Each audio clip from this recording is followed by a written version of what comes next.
എല്ലാവർക്കും സുഖമാണെന്ന് വിശ്വസിക്കുന്നു. ഡെയിലി അപ്ഡേറ്റിലേക്ക് എല്ലാ ആളുകൾക്കും സ്വാഗതം.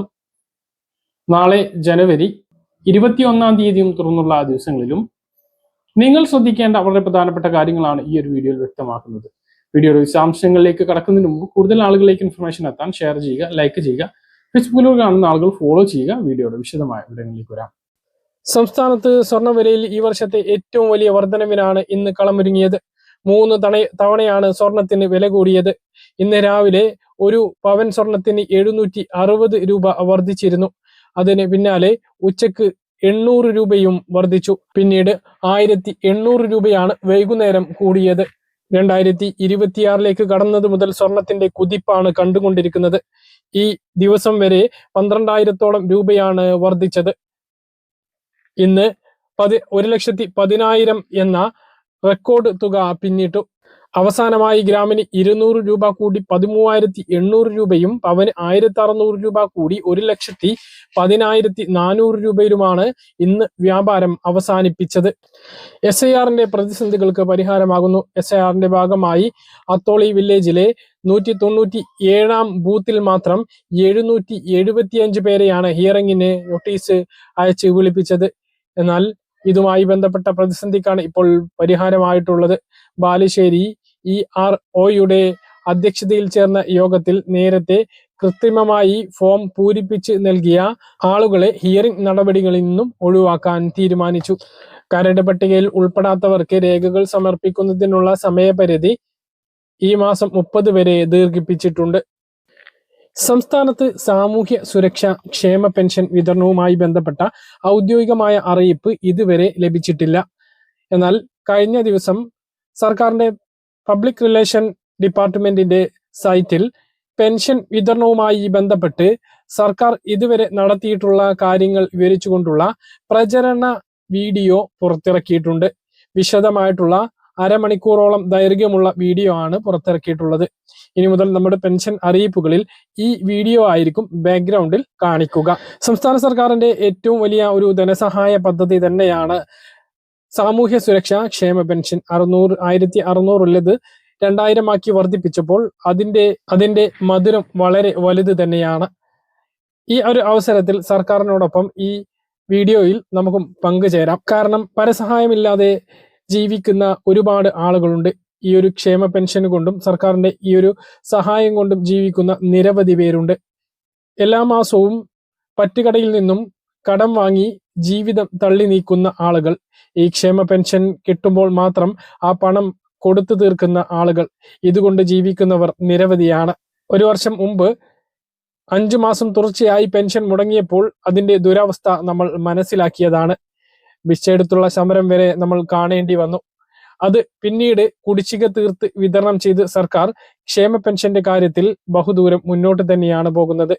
എങ്കിലും സർക്കാർ പ്രഖ്യാപിച്ചിട്ടുള്ള വാഗ്ദാനം ചെയ്തിട്ടുള്ള 2,500 എന്ന പെൻഷനിലേക്ക് ഇതുവരെ എത്തിയിട്ടില്ല. ഈ മാസം 29-ന് ബജറ്റ് നടക്കുമ്പോൾ അതിൽ 500 രൂപ കൂടി വർദ്ധിപ്പിക്കാനുള്ള സാധ്യത തള്ളിക്കളയാനാകില്ല. എങ്കിലും ഇപ്പോൾ ലഭിക്കുന്ന 2,000 അത് വലിയ സഹായം തന്നെയാണ്. ഈ 2026 ആദ്യ മാസത്തെ, അതായത് ജനുവരി മാസത്തെ ക്ഷേമ പെൻഷൻ വിതരണത്തിന് വേണ്ടിയാണ് ഇനി ഓരോ ഗുണഭോക്താവും കാത്തിരിക്കുന്നത്. സാധാരണഗതിയിൽ 20-ാം തീയതി അതില്ലെങ്കിൽ അതിനോടനുബന്ധിച്ച ദിവസങ്ങളിലാണ് ധനമന്ത്രിയുടെ അറിയിപ്പ് വരാറുള്ളത്. എന്നാൽ ഇന്ന് 20-ാം തീയതി അവസാനിക്കുമ്പോഴും അത്തരം ഒരു അറിയിപ്പ് ഇതുവരെ ലഭിച്ചിട്ടില്ല. എങ്കിലും വലിയ താമസമില്ലാതെ അതിന്റെ വിതരണം ഉണ്ടാകും എന്നാണ് കരുതുന്നത്. തുടർച്ചയായിട്ടുള്ള ബാങ്ക് അവധികൾ വരുന്നതിനാൽ അതിനു മുമ്പ് പെൻഷൻ വിതരണം തുടങ്ങിയാൽ മാത്രമേ നേരത്തെ പെൻഷൻ ലഭിക്കുകയുള്ളൂ. ഇല്ല എങ്കിൽ 28-ാം തീയതി കഴിയേണ്ടി വരും. കാരണം 24-ാം തീയതി 4-ാം ശനിയാഴ്ചയും 25-ാം തീയതി ഞായറാഴ്ചയും 26-ാം തീയതി റിപ്പബ്ലിക് ദിന അവധിയുമാണ്.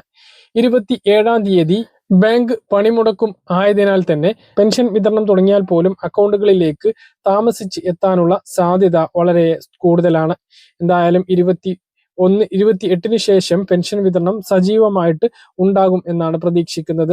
24-ന് മുമ്പ് വിതരണം ചെയ്താൽ മാത്രമേ അതിനു മുമ്പ് ബാങ്ക് അക്കൗണ്ടുകളിലേക്ക് പെൻഷൻ എത്തുകയുള്ളൂ. എന്തായാലും ഈ മാസം 31-ന് മുമ്പ് കയ്യിലും പെൻഷൻ വിതരണം ആരംഭിക്കുന്ന തരത്തിലുള്ള ഒരു അറിയിപ്പ് ഉടനെ എത്തുന്നതാണ്. ഇപ്പോൾ വന്നിട്ടുള്ള വീഡിയോയിൽ പങ്കുവച്ചിട്ടുള്ളത് സാധാരണക്കാരായിട്ടുള്ള ആളുകൾക്ക് ഇതുകൊണ്ടുള്ള ഉപയോഗം അല്ലെങ്കിൽ അത് ആശ്രയിച്ച് കഴിയുന്ന ആളുകൾക്കുള്ള വലിയ സഹായം എന്നുള്ള രീതിയിൽ തന്നെയാണ് ഇതിൽ നമുക്ക് പിന്തുണ നൽകാവുന്നതാണ്. നിങ്ങളുടെ അഭിപ്രായം തീർച്ചയായിട്ടും താഴെ കമന്റ് ആയിട്ട് അറിയിക്കുക. അതേസമയം കെട്ടിട നിർമ്മാണ തൊഴിലാളി പെൻഷൻ ഈ മാസവും ഒരു മാസത്തേത് മാത്രമാണുള്ളത്. അടുത്ത ആഴ്ച മുതൽ വിതരണം ഉണ്ടാകും എന്നാണ് ഇപ്പോൾ ലഭിക്കുന്ന വിവരങ്ങൾ. രാജ്യത്തിന്റെ കേന്ദ്ര പൂളിലെ നെല്ല് സംഭരണം സർവകാല റെക്കോർഡിലേക്ക് ഉയർന്നതോടെ മൊത്തം അരിയുടെ കരുതൽ ശേഖരം 679.32 ലക്ഷം ടൺ ആയി വർദ്ധിച്ചതായി റിപ്പോർട്ട്. പൊതുവിതരണ സമ്പ്രദായത്തിൽ ഉപഭോക്താക്കൾക്ക് ഒരു വർഷം വിതരണം ചെയ്യാൻ 410 ലക്ഷം ടൺ അരിയാണ് ആവശ്യമുള്ളത്. ഡിമാൻഡ് കുറഞ്ഞതിനാൽ ഫുഡ് കോർപ്പറേഷൻ ഓഫ് ഇന്ത്യയുടെ അതായത് FCI ഗോഡൌണുകളിലും മറ്റും കെട്ടിക്കിടക്കുന്ന അധിക അരി വിറ്റൊഴിവാക്കാൻ കേന്ദ്ര സർക്കാർ പുതിയ വഴി കണ്ടെത്തേണ്ടി വരുമെന്നാണ് സൂചന. ജനുവരി വരെ FCI സംഭരണിയിൽ 309.38 ലക്ഷം ടൺ അരിയുണ്ട്. മുൻ വർഷത്തേക്കാൾ 6% അധികമാണിത്. ഇതുപോലെ 552.15 ലക്ഷം ടൺ നെല്ലിന്റെയും കരുതൽ ശേഖരമുണ്ട്. അതായത് 2024 16% കൂടുതലാണിപ്പോൾ. ഇത്രയും നെല്ല് സംഭരിച്ചാൽ 370 ടൺ അരി ലഭിക്കും എന്നാണ് കണക്ക്. ഇത് കൂടി കണക്കിലെടുത്താണ് മൊത്തം അരിയുടെ കരുതൽ ശേഖരം 679.32 ലക്ഷം ടൺ അരിയായി കണക്കാക്കുന്നത്. നിലവിലെ അരിയുടെ സ്റ്റോക്ക് നെല്ല് ഉൾപ്പെടെ ബഫർ മാനദണ്ഡമായ 76.1 ലക്ഷം ടണ്ണിന്റെ 9 മടങ്ങ് അധികമാണ്.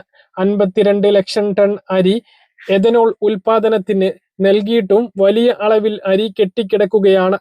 ഒരു ടൺ അരി സംഭരണത്തിന് 41,733.40 രൂപയോളം ചെലവ് വരും. എന്നിട്ടും നഷ്ടം സഹിച്ച് എഥനോൾ ഉൽപാദനത്തിന് സർക്കാർ നൽകുന്നത് 23,200 രൂപ മാത്രം വിലക്കാണ്. സെൻട്രൽ പൂളിൽ നിന്നും പരമാവധി അരി വിൽക്കാൻ സർക്കാർ ശ്രമിച്ചുകൊണ്ടിരിക്കുകയാണ് എന്നാണ് FCIയിലെ മുൻ ഉദ്യോഗസ്ഥർ പറയുന്നത്. FCIയിലെ അധിക സ്റ്റോക്ക് ഒഴിവാക്കാൻ കുറഞ്ഞത് 40% എഥനോൾ അരിയിൽ നിന്നും ഉൽപ്പാദിപ്പിക്കാൻ പ്ലാന്റുകളിലേക്ക് സർക്കാർ നിർദ്ദേശം നൽകിയതായും അദ്ദേഹം വ്യക്തമാക്കി. റേഷൻ കടകളിലൂടെ ഇപ്പോൾ ഒരാൾക്ക് ഒരു മാസം 5 കിലോ ഭക്ഷ്യധാന്യം മാത്രമേ നൽകാൻ കഴിയുന്നുള്ളൂ. ഈ പരിധി ഉയർത്തിയാലും കടകളിൽ നേരിട്ട് വിറ്റഴിച്ചാലും അധിക അരി ഒഴിവാക്കാനാകില്ല. അതുകൊണ്ട് തന്നെ രാജ്യത്തെ റേഷൻ കടകളിലൂടെ അല്ലെങ്കിൽ പൊതുവിതരണ സംവിധാനത്തിലൂടെ കുറഞ്ഞ വിലക്ക് അരി ലഭ്യമാക്കുന്നതിനുള്ള നടപടിയാണ് പ്രത്യേക പരിഗണനയിൽ ഉള്ളത്. മറ്റൊരു പ്രധാനപ്പെട്ട അറിയിപ്പ്, നെല്ല് സംഭരണത്തിന് സഹകരണ കർഷക കേന്ദ്രീകൃത ബദൽ സംവിധാനമായി സർക്കാർ പ്രാഥമിക കർഷക സഹകരണ സംഘങ്ങളെ ഉപയോഗിച്ചുള്ള ദ്വിതല സംഭരണ മാതൃക ആരംഭിക്കാൻ മുഖ്യമന്ത്രി പിണറായി വിജയന്റെ അധ്യക്ഷതയിൽ ചേർന്ന ഉന്നതതല യോഗം തീരുമാനിച്ചു. ഇതിനായി ചീഫ് സെക്രട്ടറിമാരെയും വകുപ്പ് സെക്രട്ടറിമാരെയും ചുമതലപ്പെടുത്തി. വരും സീസണിൽ തന്നെ ഈ സംവിധാനം നടപ്പിലാക്കാനാണ് തീരുമാനം. ഇത് യാഥാർത്ഥ്യമാകുകയാണ് എങ്കിൽ പൊതുവിഭാഗങ്ങളായിട്ടുള്ള നീല, വെള്ള റേഷൻ കാർഡുള്ളവർക്ക് അധിക അരി സംസ്ഥാനത്തെ റേഷൻ കടകളിൽ നിന്നും പൊതു വിപണിയിൽ നിന്നും ലഭിക്കുന്നതായിരിക്കും. ഈ മാസത്തെ റേഷൻ വിതരണം തുടർന്നുകൊണ്ടിരിക്കുകയാണ്. നീല, വെള്ള റേഷൻ കാർഡിനുള്ള ആട്ട സംസ്ഥാനത്തെ റേഷൻ കടകളിൽ സ്റ്റോക്ക് എത്തിയിട്ടുണ്ട് എന്ന് റേഷൻ വ്യാപാരികൾ അറിയിച്ചിട്ടുണ്ട്. ഈ മാസത്തെ ഭക്ഷ്യധാന്യങ്ങൾ വാങ്ങിയിട്ടില്ലെങ്കിൽ ഉടൻ പോയി കൈപ്പറ്റണമെന്ന് ഓർമ്മിപ്പിക്കുന്നു. സ്റ്റോക്ക് ഉള്ളതിനനുസരിച്ച് മണ്ണെണ്ണയും ലഭിക്കും. ജനുവരി, ഫെബ്രുവരി, മാർച്ച് മാസത്തെ ത്രൈമാസ കാലയളവിലെ മണ്ണെണ്ണയാണ് മഞ്ഞ റേഷൻ കാർഡിന് 1 ലിറ്ററും ബാക്കിയുള്ള റേഷൻ കാർഡിന് 1/2 ലിറ്റർ വീതവും ലഭിക്കുന്നത്. പറഞ്ഞ കാര്യങ്ങൾ കൃത്യമായിട്ട് മനസ്സിലാണെന്ന് കരുതുന്നു. ഇതുപോലുള്ള ഇൻഫർമേഷനുകൾക്ക് ഫോളോ ചെയ്യുക, സബ്സ്ക്രൈബ് ചെയ്യുക. മറ്റൊരു വീഡിയോയുമായി നമുക്ക് വീണ്ടും കാണാം. ഇതുവരെ